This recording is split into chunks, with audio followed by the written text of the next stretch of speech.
everyone, this is Neha. Welcome back to the channel. Hope you all are doing great. तो बच्चा देखो BST की last class में हम लोगों ने करा था हमारा चैप्टर नंबर 10 फाइनेंशियल मार्केट्स। अब देखो बहुत सारे बच्चों का कहना है कि मैम हमारे स्कूल में डिलीटेड टॉपिक्स भी कराए जा रहे हैं, तो प्लीज इस चैप्टर के डिलीटेड टॉपिक्स भी करा दो। तो आज की क्लास में हम लोग फाइनेंशियल मार्केट्स के हमारे सारे डिलीटेड टॉपिक्स कंप्लीट करके फाइनली इस चैप्टर को दी एंड करेंगे। तो देखो ये जब चैप्टर मैंने स्टार्ट करा था तब मैंने आपको बताया था कि 3 टॉपिक्स हमारे कोर्स का पार्ट नहीं है। पहला है फाइनेंशियल मार्केट के फंक्शंस, सेकंड है इंस्ट्रूमेंट्स ऑफ मनी मार्केट और थर्ड है method of flotation of securities in primary market. तो देखो फाइनेंशियल मार्केट के फंक्शंस हमारे कोर्स का पार्ट नहीं है, लेकिन मैंने आपको पार्ट 1 वाली वीडियो के अंदर कवर कर दिया था, छोटा सा टॉपिक था। तो आज की क्लास में हम लोग 2 डिलीटेड टॉपिक्स हमारे कंप्लीट करेंगे। पहला है मनी मार्केट के इंस्ट्रूमेंट्स और सेकंड है method of flotation of securities in primary market. शुरू करें फटाफट से। और देखो वैसे भी ये टॉपिक्स डिलीट हो गए, लेकिन आपको पढ़ने तो है क्योंकि एट दी एंड सीयूईटी में हमसे पूछे जाएंगे। तो शुरू करते हैं फटाफट से। तो देखो सबसे पहले हम लोग बात करते हैं मनी मार्केट के इंस्ट्रूमेंट्स की। तो देखो हमें पता है जब भी कंपनीज को, गवर्नमेंट को, फाइनेंशियल इंस्टीट्यूशंस, बैंक्स वगैरह को जब भी इन्हें शॉर्ट टर्म के लिए पैसों की रिक्वायरमेंट होती है तभी किसका सहारा लेते हैं? मनी मार्केट का। वहीं जब कंपनीज वगैरह को लॉन्ग टर्म के लिए फंड्स की रिक्वायरमेंट होती है तब वो किसका सहारा लेते हैं? कैपिटल मार्केट का। ये तो हमें पता है। तो मनी मार्केट के इंस्ट्रूमेंट्स क्या है? कैपिटल मार्केट के इंस्ट्रूमेंट्स में हम लोगों ने पढ़ा था कंपनी शेयर्स इशू कर सकती है, बॉन्ड्स इशू कर सकती है, डिबेंचर्स इशू कर सकती है। मनी मार्केट के अंदर हमारे पास में 5 इंस्ट्रूमेंट्स हैं। पहला है ट्रेजरी बिल, सेकेंड है कमर्शियल पेपर, थर्ड है कॉल मनी, फोर्थ है सर्टिफिकेट ऑफ डिपॉजिट और फिफ्थ है कमर्शियल बिल। अब देखो सीयूईटी में यहाँ से क्वेश्चन किस तरह से पूछा जाता है कि आपके पास में केस स्टडी गिवन होगी, आपके पास में कुछ कीवर्ड्स केस स्टडी के अंदर गिवन होंगे और आपसे पूछा जाएगा बताओ ये मनी मार्केट का कौन सा इंस्ट्रूमेंट है। तो 5 आपको पढ़ने हैं। नंबर 1 आता है हमारे पास में ट्रेजरी बिल। देखो ट्रेजरी बिल क्या है? बेसिकली ये गवर्नमेंट के लिए है। बहुत बार ऐसा होता है कि गवर्नमेंट को शॉर्ट टर्म के लिए फंड्स की रिक्वायरमेंट होती है। जैसे कंपनीज को पैसों की रिक्वायरमेंट होती है, सेम वैसे ही गवर्नमेंट को भी शॉर्ट टर्म के लिए फंड्स की रिक्वायरमेंट होती है। तो उसके लिए गवर्नमेंट क्या इशू करती है? ट्रेजरी बिल इशू करती है। अब देखो बहुत ही सिंपल सा है, गवर्नमेंट ट्रेजरी बिल को इशू नहीं करती है, आरबीआई हमारा जो सेंट्रल बैंक है वो ट्रेजरी बिल इशू करता है गवर्नमेंट के बिहाफ पर। समझ में आ गया? जब हमारी सेंट्रल गवर्नमेंट को शॉर्ट टर्म के लिए पैसों की रिक्वायरमेंट है तब हमारा आरबीआई जो है वो ट्रेजरी बिल्स इशू करता है सेंट्रल गवर्नमेंट के बिहाफ पर। समझ में आ गया? अब देखो ट्रेजरी बिल के साथ में होता क्या है, बेसिकली ट्रेजरी बिल्स इशू तो करे जाते हैं डिस्काउंट पर, लेकिन रिडीम करे जाते हैं पार पर। मैम इस बात का मतलब क्या है? मान लो एक ट्रेजरी बिल है जिसकी फेस वैल्यू है 1 लाख रुपीज। कितनी है फेस वैल्यू? 1 लाख रुपीज है। तो आपने ये ट्रेजरी बिल परचेज करा है। जब परचेज करा ना आपने ये ट्रेजरी बिल, तो आपको ये ट्रेजरी बिल मिल गया 90,000 के अंदर, आपको डिस्काउंट पर मिल गया। अब मान लो इसकी मैच्योरिटी है 3 मंथ्स बाद की, तो 3 मंथ्स बाद में जब गवर्नमेंट आपको आपका पैसा रीपे करेगी तब सरकार आपको पूरे कितने रुपए देगी? 1 लाख रुपीज देगी। समझ में आ गया कि हम लोग ट्रेजरी बिल सरकार के परचेज करते हैं डिस्काउंट पर। 1 लाख का ट्रेजरी बिल हमें मिल गया 90,000 के अंदर। जब मैच्योरिटी होगी 3 महीने बाद में, 4 महीने बाद में, तब हमें हमारा पूरा का पूरा फेस वैल्यू वाला पैसा मिलेगा, पूरे के पूरे 1 लाख मिलेंगे। समझ में आ गया? सो treasury bill is basically an instrument of short term borrowings by the government of India maturing in less than 1 year. जब भी हमारी गवर्नमेंट को शॉर्ट पीरियड के लिए फंड्स की रिक्वायरमेंट है, सरकार हमसे पैसा लेगी ट्रेजरी बिल्स इशू करके, बट सरकार उस पैसे को विद इन 1 ईयर रीपे कर देगी। It is issued by the Reserve Bank of India on behalf of central government to meet its short-term requirement of funds. कौन इशू करता है? आरबीआई इशू करता है। किसके बिहाफ पर? सेंट्रल गवर्नमेंट के बिहाफ पर। अब देखो जब डिबेंचर्स की हम बात करते हैं तो डिबेंचर्स कैसे होते हैं? ऐसे लिखा होता है 10% डिबेंचर्स वगैरह, इस तरह से लिखा हुआ होता है। तो यहाँ पर डिबेंचर्स वगैरह पर इंटरेस्ट होता है, जैसे 10% इंटरेस्ट है, 12% इंटरेस्ट है। इस तरह से ट्रेजरी बिल्स पर हमें कोई इंटरेस्ट नहीं मिलता, इसीलिए इसका दूसरा नाम है जीरो कूपन बॉन्ड्स। लेकिन ट्रेजरी बिल पर इंटरेस्ट नहीं मिल रहा तो क्या हुआ? हम परचेज कर रहे हैं डिस्काउंट पर और जब रिडीम करने की बारी आएगी तब हमें हमारा पूरा पैसा मिलेगा। यहाँ पर हमें बेनिफिट हो रहा है। They are issued at the price which is lower than their face value. जैसे मैंने बताया, अगर हम ट्रेजरी बिल परचेज कर रहे हैं, उसकी फेस वैल्यू कितने की है, 1 लाख का, तो 1 लाख वाला ट्रेजरी बिल हमें कितने में मिल जाएगा, 92,000 में, 94,000 में, 90,000 में, फेस वैल्यू से कम पर हमें मिल जाएगा। लेकिन बाद में आरबीआई हमें रीपे पार पर करेगा, यानी कि जब रीपे करने की बारी आएगी तब हमें पूरा का पूरा 1 लाख मिलेगा। तो वही है जिस प्राइस पर ये इशू करे जा रहे हैं और रिडम्पशन पर हमें पूरा पैसा मिलेगा। तो 1 लाख का ट्रेजरी बिल हमें 90,000 में मिल रहा है। बेसिकली जो 10,000 का डिफरेंस है ये हमारे लिए है, ये हमारा प्रॉफिट है। इसे आप चाहो तो इंटरेस्ट भी बोल सकते हो, इसे हम चाहें तो डिस्काउंट भी बोल सकते हैं। समझ में आ गया। अब अगर हमें ट्रेजरी बिल परचेज करना है तो मिनिमम ट्रेजरी बिल की वैल्यू होती है 25,000। उसके बाद में हम इसे 25,000 के मल्टीपल्स में खरीद सकते हैं। जैसे हम 25,000 का परचेज कर सकते हैं, देन 25,000 की टेबल बोल लो, 50,000 का परचेज कर सकते हैं, 75,000, 1 लाख, 1,25,000। तो मिनिमम ये कितने अमाउंट का अवेलेबल है, 25,000 का, उसके बाद में 25,000 के मल्टीपल्स के अंदर। समझ में आ गया, मैंने पूरा डिटेल में एक्सप्लेन कर दिया। जब गवर्नमेंट को शॉर्ट टर्म के लिए फंड्स की रिक्वायरमेंट है तो गवर्नमेंट के बिहाफ पर reserve bank of India treasury bills issue करता है। इशू करे जाते हैं डिस्काउंट पर, रिडीम करे जाते हैं पार पर यानी कि फेस वैल्यू पर। दोनों के बीच का जो डिफरेंस है उसे हम डिस्काउंट बोलते हैं। मिनिमम कितना अमाउंट, 25,000, बाद में 25,000 के मल्टीपल्स। पहला समझ में आ गया अच्छे से। सेकेंड आता है मनी मार्केट का इंस्ट्रूमेंट हमारे पास में, कमर्शियल पेपर। क्या है, कमर्शियल पेपर। तो देखो कमर्शियल पेपर बेसिकली जो बड़ी बड़ी कंपनीज है, मतलब जिनकी क्रेडिट वर्दीनेस अच्छी है, ऐसी कंपनीज जिन पर हम विश्वास कर सकते हैं, जो बड़ी कंपनीज हैं, जो अगर पैसा ले रही है तो टाइम पर पैसे को रिटर्न करती हैं, इस तरह की कंपनीज कमर्शियल बिल्स इशू करती हैं। कमर्शियल बिल नहीं, कमर्शियल पेपर इशू करती हैं। अब देखो होता क्या है, कंपनी को पैसों की रिक्वायरमेंट होती है।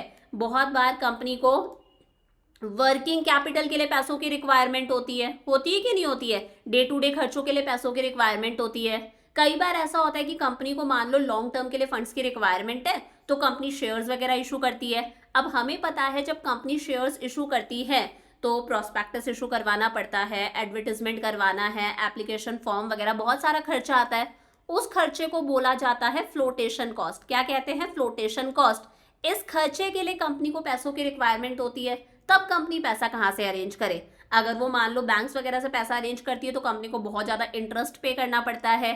तो इस सिचुएशन में कंपनी क्या करती है, हम लोगों को, जनरल पब्लिक वगैरह को या फिर दूसरे बैंक्स वगैरह को कमर्शियल पेपर इशू कर देती है। अब कमर्शियल पेपर का भी सीधा सा है कि मान लो कमर्शियल पेपर है जिसकी वैल्यू है 1 लाख रुपए, तो कंपनी हमें ये इशू कर देगी डिस्काउंट पर। कंपनी हमें ये सस्ते में इशू कर देगी। 1 लाख का कमर्शियल पेपर मान लो हमें 90,000 में मिल जाएगा, तो हमने पे तो कितना करा, 90,000। फिर मेचोरिटी है, मान लो मेचोरिटी का पीरियड है 3 महीने, तो 3 महीने बाद में कंपनी हमें पूरा का पूरा 1 लाख पे करेगी। समझ में आ गया। सो commercial paper is a short term unsecured promissory note. एक कुछ नहीं है, कागज का टुकड़ा है, प्रोमिसरी नोट है, अनसिक्योर्ड है। जब कंपनी कमर्शियल पेपर इशू करिए तो कंपनी को कुछ गिरवी रखवाने की जरूरत नहीं है, कुछ कोलेटरल रखवाने की जरूरत नहीं है। प्रोमिसरी नोट है जिस पर लिखा हुआ है कि भाई कंपनी ने किसी भी ए पर्सन बी पर्सन से इतने रुपए ले रखे हैं, मैच्योरिटी पर कंपनी इतना अमाउंट रिटर्न कर देगी। Negotiable and transferred by endorsement. देखो इस बात का मतलब है XYZ लिमिटेड कंपनी है, उसका मान लो प्रोमिसरी नोट मैंने ले रखा है, नेहा मैम ने ले रखा है, ठीक है, कंपनी ने मुझे इशू कर रखा है। ये है हमारा कमर्शियल पेपर, प्रोमिसरी नोट, जिस पर लिखा हुआ है कि मैंने कंपनी का कमर्शियल पेपर ले रखा है जिसकी वैल्यू है 1 लाख रुपीस। मैंने ये परचेज करा है 90,000 में, 3 महीने इसकी मैच्योरिटी है, 3 महीने बाद में कंपनी मुझे पूरा का पूरा 1 लाख रुपीस देगी जब मैं कंपनी को ये कागज का टुकड़ा शो करूंगी। अब 3 महीने इसकी मैच्योरिटी है, मान लो इस बीच में मुझे कभी पैसों की रिक्वायरमेंट हो जाती है, तो मैं मेरा ये जो कमर्शियल पेपर है मैं मेरे किसी भी फ्रेंड को या किसी भी दूसरे पर्सन को दे सकती हूँ। मैंने मेरा कमर्शियल पेपर दे दिया मेरी स्टूडेंट प्रियांशी को, मैंने बोल दिया प्रियांशी अभी तुम मुझे दे दो मेरा पूरा अमाउंट, कमर्शियल पेपर तुम तुम्हारे पास में रखो, मुझे भी पैसों की रिक्वायरमेंट है, बाद में तुम ये कमर्शियल पेपर दिखाकर तुम कंपनी से पैसा ले लेना। तो हम इस कमर्शियल पेपर को किसी दूसरे को एंडोर्स भी कर सकते हैं, किसी को दे भी सकते हैं। It is issued by large and credit worthy companies to raise short term funds at lower rate of interest than market rates, बता ही दिया। बड़ी बड़ी क्रेडिट वर्दी कंपनीज जो है वो इसे इशू करती हैं ताकि वो मार्केट से पैसा उठा सके कम रेट पर। समझ में आ गया। मैच्योरिटी की बात करें तो कमर्शियल पेपर्स इशू करे जाते हैं 15 दिन से 1 साल तक के लिए, यानी कि 15 दिन से लेकर 1 साल तक के अंदर अंदर ये मैच्योर हो जाएंगे, शॉर्ट टर्म के लिए होते हैं। इशू करे जाते हैं डिस्काउंट पर। 1 लाख का कमर्शियल पेपर आपको मिल जाएगा 90,000 में। बाद में कंपनी आपको पार पर यानी कि जो फेस वैल्यू है उस पर रिडीम कर देगी। जनरली कंपनीज अपनी वर्किंग कैपिटल के लिए इस पैसे को यूज करती हैं, या फिर मैंने बताया अगर कंपनी को लॉन्ग टर्म के लिए पैसों की रिक्वायरमेंट है तो कंपनी शेयर्स वगैरह इशू करती है। शेयर्स इशू करती है तो ब्रोकर को पैसा देना है, अंडरराइटर को देना है, प्रोस्पेक्टस इशू करवाना है, एडवर्टाइजमेंट करवानी है, एप्लीकेशन फॉर्म्स वगैरह, उसकी अच्छी खासी कॉस्ट आती है जिस कॉस्ट को बोला जाता है फ्लोटेशन कॉस्ट। अब ये कॉस्ट कंपनी कहां से बियर करे, तो इसके लिए कंपनी कमर्शियल पेपर इशू करती है, इसीलिए इसे हम ब्रिज फाइनेंसिंग भी बोलते हैं। क्या बोलते हैं? Bridge financing. तो देखो ये सारी लाइंस मैंने एज इट इज आपकी एनसीईआरटी से उठाई है। आपकी सिंपल सा है केस स्टडी आएगी जिसके अंदर आपके पास में कुछ लाइंस गिवन होंगी। आपसे क्वेश्चन पूछेगा बताओ कंपनी कौन सा इंस्ट्रूमेंट मनी मार्केट का यूज कर रही है। समझ में आ गया। तो एक हो गया ट्रेजरी बिल जो गवर्नमेंट यूज करती है, दूसरा हो गया जो बड़ी बड़ी कंपनीज यूज करती हैं दैट इज कमर्शियल पेपर। तीसरा आता है हमारे पास में कॉल मनी।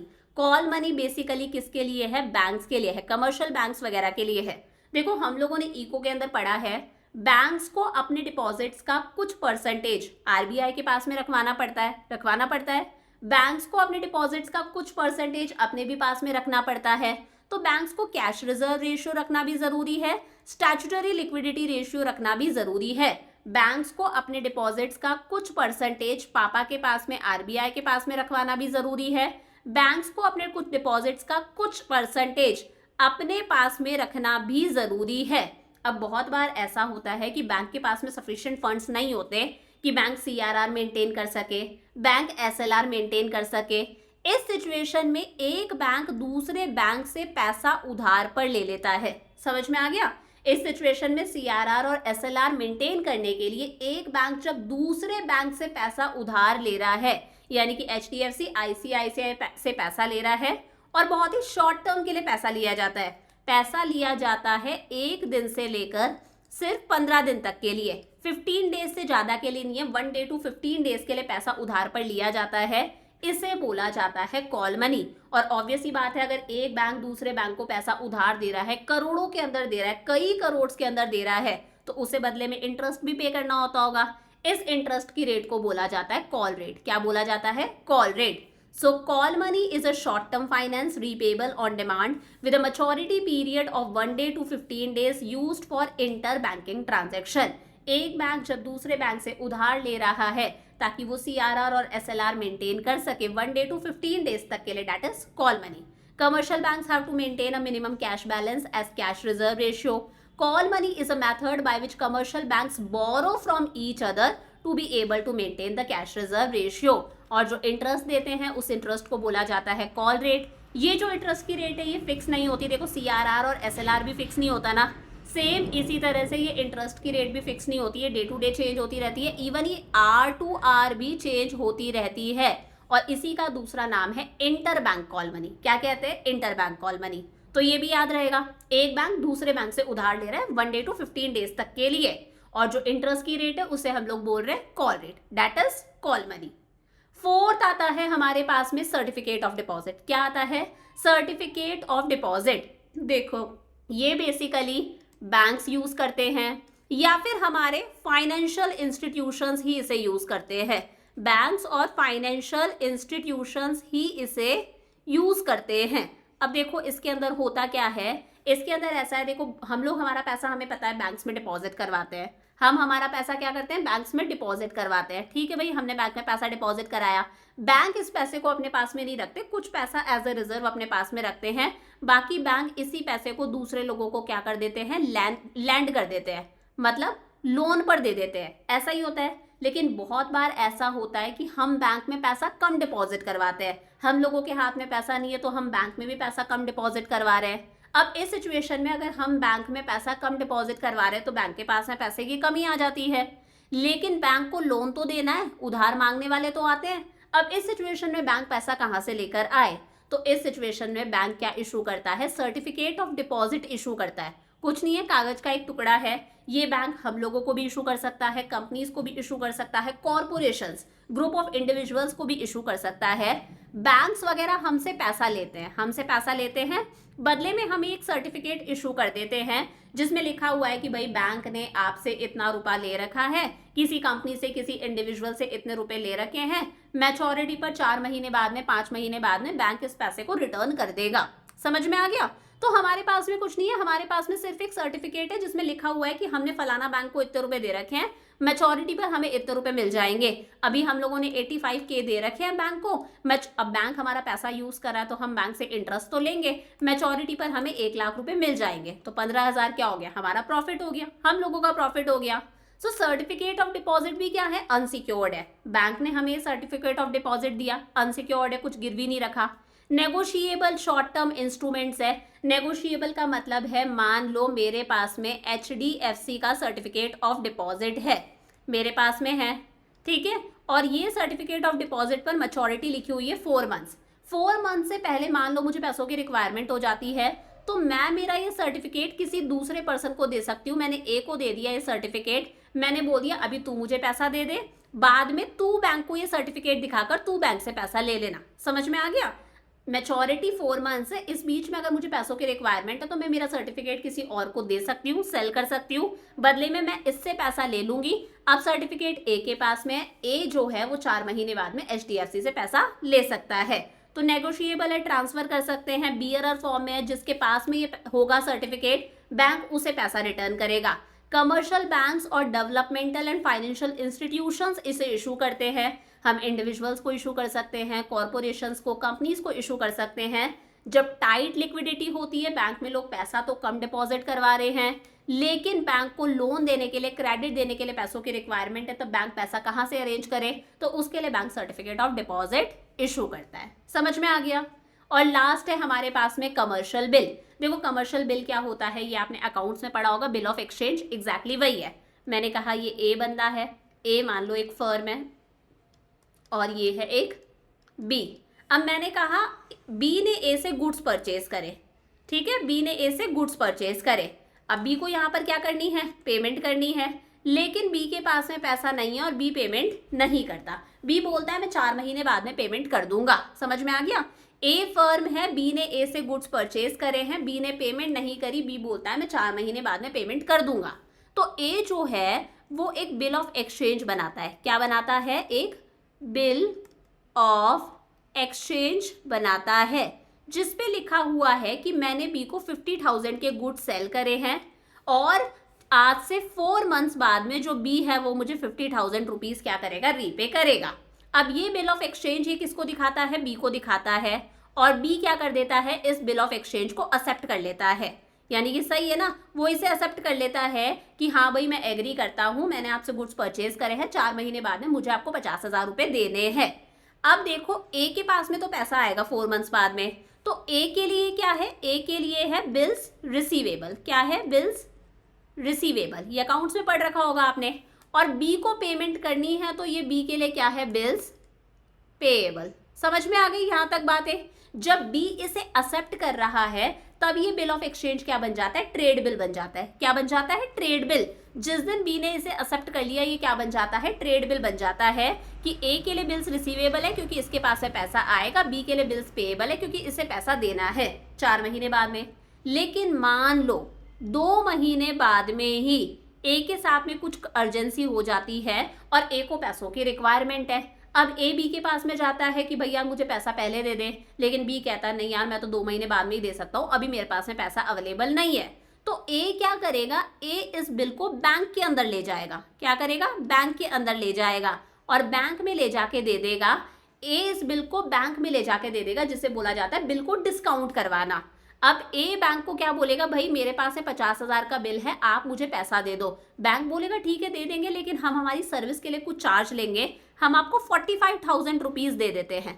ठीक है, हम आपका बिल डिस्काउंट कर देते हैं, अभी हम आपको 45,000 रुपीज दे देते हैं, 5,000 हम सर्विस के लिए ले रहे हैं। ए एग्री कर जाता है, ठीक है भाई 45,000 मिल रहा है, मुझे तो पैसों की रिक्वायरमेंट है। बाद में 2 महीने बाद में जो बी है वो किसे पेमेंट करेगा, बैंक को पेमेंट करेगा, क्योंकि ए बैंक से ऑलरेडी ले चुका है। तो बी जो है वो बैंक को पेमेंट करेगा 50,000 की। तो यहाँ पर सबका फायदा हो गया। 2 मंथ्स बाद में ए को अर्जेंसी थी, ए को भी उसका पैसा मिल गया, बैंक ने यहाँ पर 5,000 रुपए का प्रॉफिट कमा लिया। और बी जो है वो 4 मंथ्स बाद में ही पेमेंट कर रहा है। किसको पेमेंट कर रहा है, बैंक को पेमेंट कर रहा है डायरेक्टली। तो जब ए अपना ये बिल बैंक से डिस्काउंट करवाता है, यानी कि बैंक से पैसा ले रहा है, बैंक को बिल दे रहा है, उस टाइम पर उस बिल को बोला जाता है कमर्शियल बिल। क्या कहते हैं, commercial bill. So commercial bill is a bill of exchange used to finance the working capital requirement of a business firm. Short term है, 1 साल तक के लिए होता है।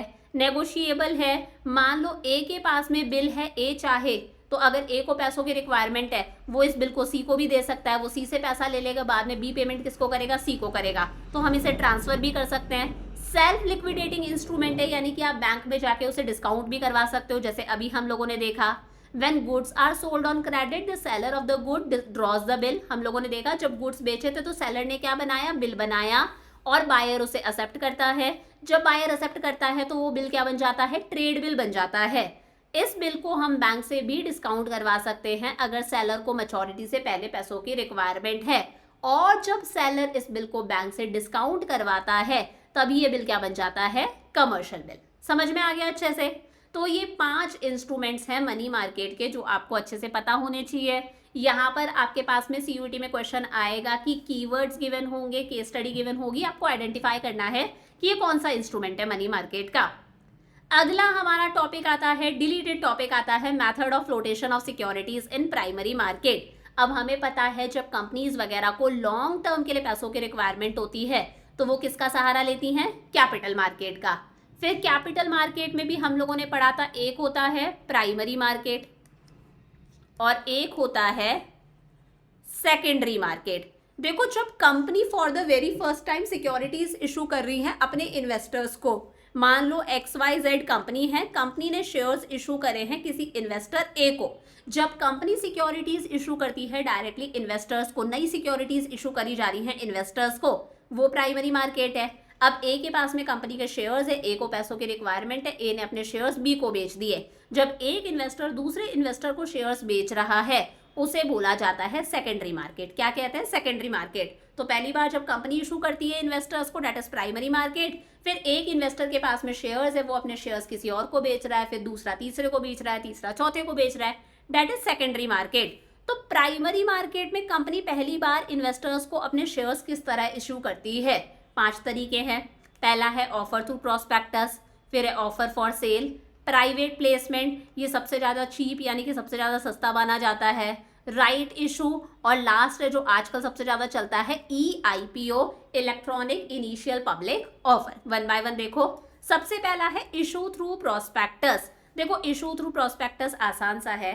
कंपनी जो है, जब कंपनी को पैसों की रिक्वायरमेंट है, फंड्स की रिक्वायरमेंट है, पहली बार कंपनी अपनी सिक्योरिटी शेयर कर रही है पब्लिक को, है ना, आम जनता को, हम लोगों को, तो कंपनी क्या इशू करती है, एक प्रोस्पेक्टस इशू करती है। क्या इशू करती है, एक प्रोस्पेक्टस इशू करती है। जैसे अगर आपको स्कूल में एडमिशन लेना है, एप्लीकेशन फॉर्म फिल करना है, तो स्कूल वाले भी हमें प्रोस्पेक्टस देते हैं ना। अब प्रोस्पेक्टस में सारी डिटेल्स होती है कि कंपनी की नेटवर्थ क्या है, कंपनी के पास में कितने के असेट्स हैं, कंपनी की लाइबिलिटीज कितनी है, कंपनी कितने शेयर्स इशू कर रही है, पर शेयर का प्राइस क्या है, कितने में इशू कर रही है, सारी डिटेल उसके अंदर मेंशन होती है। पहले कंपनी कौन कौन सी सिक्योरिटीज ऑलरेडी मार्केट में इशू कर चुकी है, सारी डिटेल्स होती है। हम लोग हैं जनरल पब्लिक, हम कंपनी का प्रोस्पेक्टस देखते हैं, सारी चीज़ें पढ़ते हैं। अगर हमें समझ में आता है, अगर हम सेटिस्फाइड है सारी चीज़ों से, तो फिर हम कंपनी के शेयर्स के लिए क्या करते हैं, अप्लाई करते हैं। फिर उसके बाद में कंपनी हमें शेयर्स क्या कर देती है, अलॉट कर देती है, दे देती है। समझ में आ गया। It is the most popular method of raising funds by public companies in the primary market. It involves inviting subscription from the public through issue of prospectus. Company prospectus issue करती है। prospectus में क्या है, direct appeal है, सब कुछ लिखा हुआ है कि कंपनी इतना पैसा मार्केट से रेज करना चाहती है, उठाना चाहती है, इतने शेयर्स को इशू करके। इसके लिए कंपनी जो है वो न्यूज़पेपर्स में, मैगजीन्स वगैरह में ऐड भी देती है।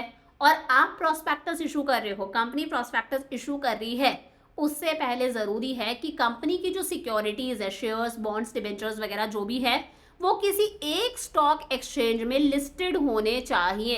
किसी एक स्टॉक एक्सचेंज, बीएसई, एनएसई, किसी भी एक स्टॉक एक्सचेंज में लिस्टेड होने चाहिए। और जब कंपनी प्रोस्पेक्टस इशू कर रही है तो कंपनी को कंपनीज एक्ट की सारी चीज़ों को दिमाग में रखना है, सेबी की गाइडलाइंस को फॉलो करना है, कोई फॉल्स इन्फॉर्मेशन प्रोस्पेक्टस में नहीं देनी। पूरा ऑफलाइन काम है, समझ में आ गया। प्रोस्पेक्टस कंपनी इशू कर रही है, हमें समझ में आता है, अगर हम अप्लाई करना चाहते हैं तो अप्लाई करेंगे, बाद में अलॉटमेंट हो ना हो वो हमारी किस्मत है। समझ में आ गया। अगला आता है ऑफर फॉर सेल। अब कुछ नहीं है, यहाँ पर बीच में एक इंटरमीडिएरी आ जाएगा। मैंने कहा ये कंपनी है XYZ लिमिटेड। XYZ लिमिटेड पिछले वाले की तरह डायरेक्टली हमें सिक्योरिटी सेल नहीं कर रही। कंपनी एक इंटरमीडिएरी यानी कि ब्रोकर को अपने सारे शेयर्स बेच देगी। कंपनी अपनी सिक्योरिटीज किसको बेच देगी, शेयर्स किसको बेच देगी, सारे के सारे ब्रोकर को बेच देगी एक एग्रीड प्राइस पर। उसके बाद में ब्रोकर जो है वो जनरल पब्लिक यानी कि इन्वेस्टर को सिक्योरिटीज बेचता है। मतलब यहाँ पर शेयर्स बेचना किसकी हेडेक है, ब्रोकर की हेडेक, और ब्रोकर इस काम के लिए अपना कमीशन लेता है। So under this method, securities are not sold directly to the public but are offered for sale through intermediary। बीच में यहाँ पर दलाल आ जाते हैं, इंटरमीडिएरी आ जाते हैं, जैसे इशूइंग हाउसेज हो गए, स्टॉक ब्रोकर्स हो गए। ये जो ब्रोकर है ये सेबी के रजिस्टर्ड ब्रोकर्स होने चाहिए। So company sell securities at an agreed price to brokers. Company एक फिक्स प्राइस पर ब्रोकर्स को सिक्योरिटीज बेच देती है और फिर ब्रोकर उन सिक्योरिटीज को रीसेल करते हैं इन्वेस्टिंग पब्लिक, हम लोगों को। मतलब बीच में एक इंटरमीडिएरी आ गया। समझ में आ गया। थर्ड आता है प्राइवेट प्लेसमेंट। ये सबसे ज्यादा चीप माना जाता है। एग्जाम में सिंपल सा लिखा हुआ आ सकता है। सबसे ज्यादा कॉस्ट सेविंग मेथड कौन सा है, जिसमें सबसे ज्यादा खर्चा बच जाता है? तो देखो, माना जाता है जब कंपनी डायरेक्टली पब्लिक को सिक्योरिटीज बेच रही है पहले वाले की तरह, तो उसके अंदर एक अच्छी खासी कॉस्ट लगती है। आपको मैगजीन्स में ऐड देना है, आपको न्यूज़पेपर्स में ऐड देना है, जर्नल्स में ऐड देना है, प्रोस्पेक्टस इशू करवाना है, उसके बाद में बहुत सारी लीगल फॉर्मेलिटीज़ होती हैं, एप्लीकेशन फॉर्म्स वगैरह इशू होंगे, तो बहुत सारा उसमें खर्चा आता है। तो इस सिचुएशन में कई बार कंपनीज क्या करती हैं, कई बार कंपनीज जनरल पब्लिक को अपनी सिक्योरिटीज नहीं बेचती, हम लोगों को नहीं बेचती। कंपनीज कुछ सिलेक्टेड इंडिविजुअल्स को ही अपनी सिक्योरिटीज बेचती हैं जिन्हें कंपनीज जानती है। ये कुछ सिलेक्टेड इंडिविजुअल्स भी हो सकते हैं या फिर कुछ इंस्टीट्यूशनल इन्वेस्टर्स। कुछ इंस्टीट्यूशंस है जो पैसा इन्वेस्ट करते हैं, जो कंपनी के शेयर्स वगैरह खरीदते हैं। कंपनी इन्हीं को सिक्योरिटीज इशू करती है, जनरल पब्लिक को नहीं करी, सिलेक्टेड लोगों को करेगी या फिर इंस्टीट्यूशनल इन्वेस्टर्स को करेगी, ताकि एक्स्ट्रा कोई कॉस्ट ना आए, इन्हें बहुत ज्यादा इंफॉर्मेशन सप्लाई करने की जरूरत नहीं है। So private placement is an allotment of securities by a company. किसे अलॉट कर रही है, याद रखना, इंस्टीट्यूशनल इन्वेस्टर्स को या फिर सम सिलेक्टेड इंडिविजुअल्स को। Issuing shares directly to the public can be expensive, अभी मैंने बताया था। Some companies can not afford a public issue, और वो कंपनीज क्या चूज करती हैं, प्राइवेट प्लेसमेंट। इजी पीजी सा था। फोर्थ वाला है राइट इशू। ये और भी आसान है। देखो, राइट इशू कंपनीज के लिए कंपलसरी है। इस बात का मतलब क्या है, जब कंपनी अपने शेयर्स वगैरह इशू कर रही है तो कंपनी के लिए कंपलसरी है कि मान लो अभी 2024 में कंपनी शेयर्स इशू कर रही है, उससे पहले ऑलरेडी कंपनी ने 2020 के अंदर शेयर्स इशू करे थे, तो कंपनी के कुछ एग्जिस्टिंग शेयर होल्डर्स भी है ना, कुछ एग्जिस्टिंग शेयर होल्डर्स भी है। जब कंपनी नए शेयर्स इशू करती है ना, 2024 के अंदर कर रही है, तो कंपनी के लिए जरूरी है कि पहले उन शेयर्स को किससे ऑफर करा जाए, अपने एग्जिस्टिंग शेयर होल्डर्स को ऑफर करा जाए। समझ में आ गया। जब कंपनी कोई सिक्योरिटीज इशू करी है मार्केट के अंदर, तो ये कंपनी का रिस्पॉन्सिबिलिटी है।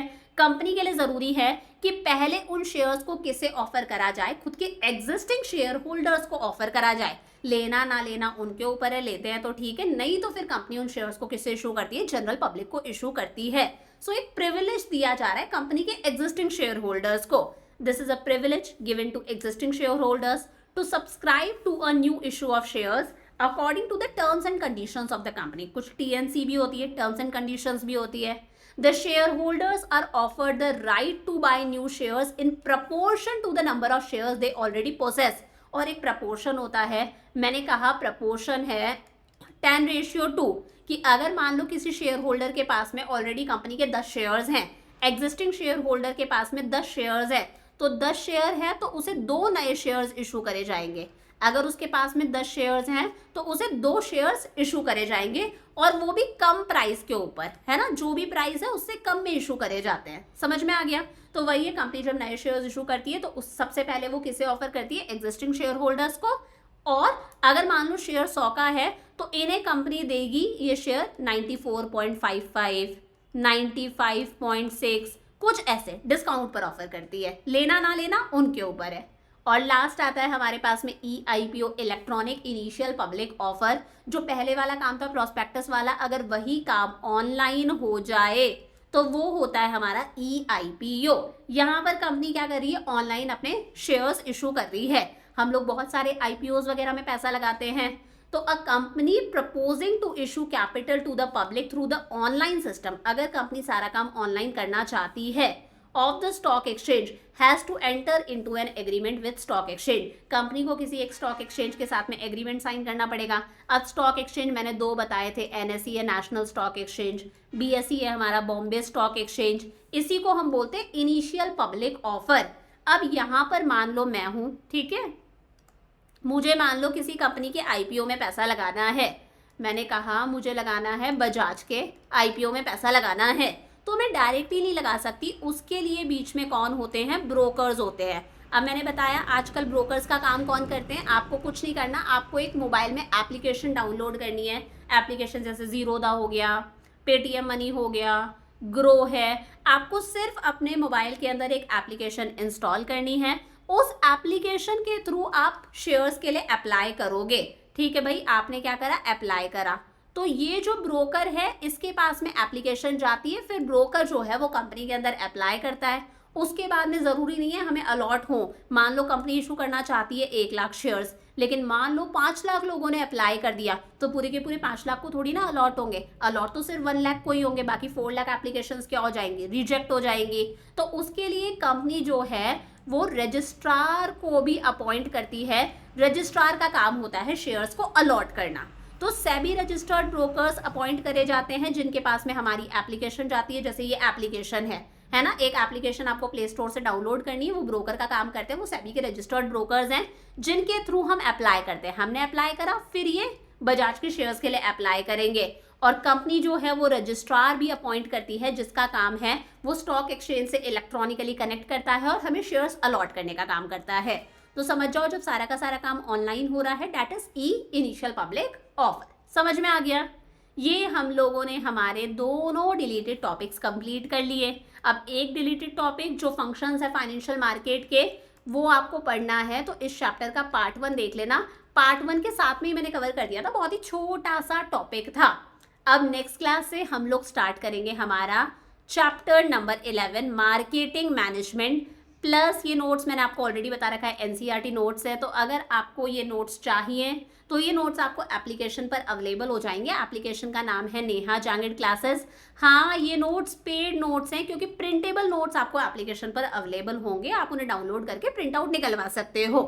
सो I will see you next class. Lots of love. Lecture अच्छा लगा तो प्लीज़ लाइक कर देना, और अगर आप अपने फ्रेंड्स के साथ में शेयर करते हो तो एक पर्सनल फेवर होगा तुम्हारी मैम के ऊपर।